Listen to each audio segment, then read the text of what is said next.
UP में पहले दौर की वोटिंग भी होगी।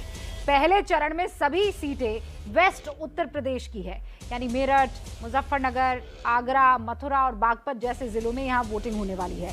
ये वो इलाके हैं जिसे जाट लैंड भी कहा जाता है, क्योंकि जाट यहां पर बड़ी तादाद में है। भाई पूरे उत्तर प्रदेश की अगर बात करें तो 4% जाट है, लेकिन अगर वेस्टर्न उत्तर प्रदेश की बात करें तो 17% है, और इसीलिए हर किसी की नजर यहां टिकी हुई है। मुजफ्फरनगर दंगों के बाद वेस्ट यूपी का जाट वोटर लगातार 3 चुनाव में खुलकर बीजेपी का साथ दे चुका है। सीएसडीएस के सर्वे के मुताबिक 2019 के लोकसभा चुनावों में 51% जाट मतदाताओं ने बीजेपी को वोट दिया, माफ कीजिएगा 91, और जाटों के वोट की बदौलत लगातार 2 चुनावों में राष्ट्रीय लोकदल के नेता दिवंगत अजीत सिंह और उनके बेटे जयंत चौधरी बीजेपी से चुनाव हार गए। लेकिन इस बार चुनाव कुछ अलग हालात में हो रहे हैं। 1 साल तक किसानों का आंदोलन चला, जिसकी वजह से जाट वोटर बीजेपी से नाराज बताए जा रहे हैं। दूसरी तरफ राष्ट्रीय लोकदल समाजवादी पार्टी के साथ है, और इसीलिए कहा जा रहा है कि जाटों की नाराजगी को दूर करने के लिए ही अमित शाह ने जाट समुदाय के करीब 250 नेताओं को दिल्ली में मिलने के लिए बुलाया। वही तस्वीर इस वक्त आप स्क्रीन पर देख रहे हैं। ये बैठक अभी भी दिल्ली में बीजेपी सांसद प्रवेश वर्मा के घर पर चल रही है। वो खुद सांसद है वेस्ट यूपी से।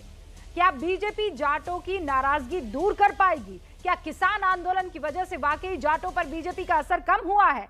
सवाल यह भी कि क्या यूपी के जाट और मुस्लिम वोटर मुजफ्फरनगर के दंगों को भूल चुके हैं? आज की हुंकार इन्हीं मुद्दों के इर्द गिर्द। लेकिन पहले आप देखिए कैसे ये नया मिशन जाट लैंड शुरू हुआ है बीजेपी की तरफ से। आदरणीय अमित भाई शाह जी को हम अपने अतिथि के तौर पर उनको प्रस्तुत कर रहे हैं। आप सब जोरदार तालियां बजा करके उनका स्वागत करें, उनका अभिनंदन करें।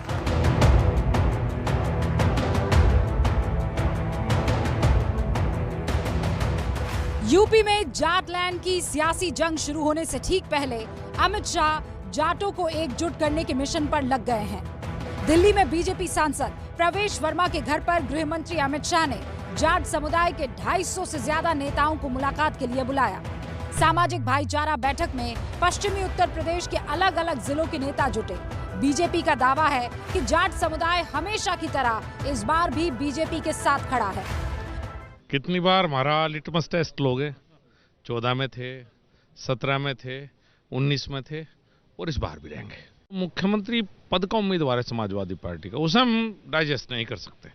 पश्चिम उत्तर प्रदेश अखिलेश यादव को नहीं मुख्यमंत्री बनने देखना चाहता। चुनाव चल रहा है उत्तर प्रदेश का, जाट समाज लोग, जाट देवता लोग सभी यहाँ पर पहुंचे हैं। गृह मंत्री जी आएंगे, वो सभी से चर्चा करेंगे। एक ही बैठक के रूप में, कोई यहाँ पर कोई अपना रैली या कोई ऐसा भाषणबाजी नहीं, सभी अब कोई अपना नाराजगी का विषय नहीं है। वो बात, वो जो एक आंदोलन था वो समाप्त हो चुका है और अभी सब ठीक है। पश्चिमी उत्तर प्रदेश में जाट करीब 17% है। 45 से 50 सीटें ऐसी है जहां जाट वोटर्स तय करते हैं जीत और हार। लेकिन करीब 1 साल तक चले किसान आंदोलन की वजह से कहा जा रहा है कि जाट कहीं इस बार बीजेपी से दूर ना हो जाए। किसान तो अलग अलग विचारधारा पर अलग अलग जा रहा, सब जगह चले जाएगा जहां उसको जाना हो, ना किसी को बताएगा मैं कहां जा रहा। अपनी फसल आधे रेट में बेच के उसको कहां वोट देनी वो सब जानता है, दे लगाओ जहां दे। दिल्ली में जहां अमित शाह जाट नेताओं के साथ बैठक कर रहे हैं, वहीं समाजवादी पार्टी ने भी ट्वीट करके खुद को किसानों का हमदर्द बताया है।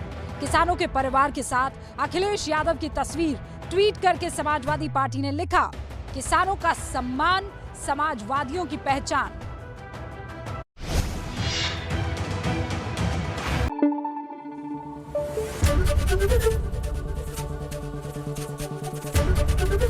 एबीपी न्यूज आपको रखे आगे।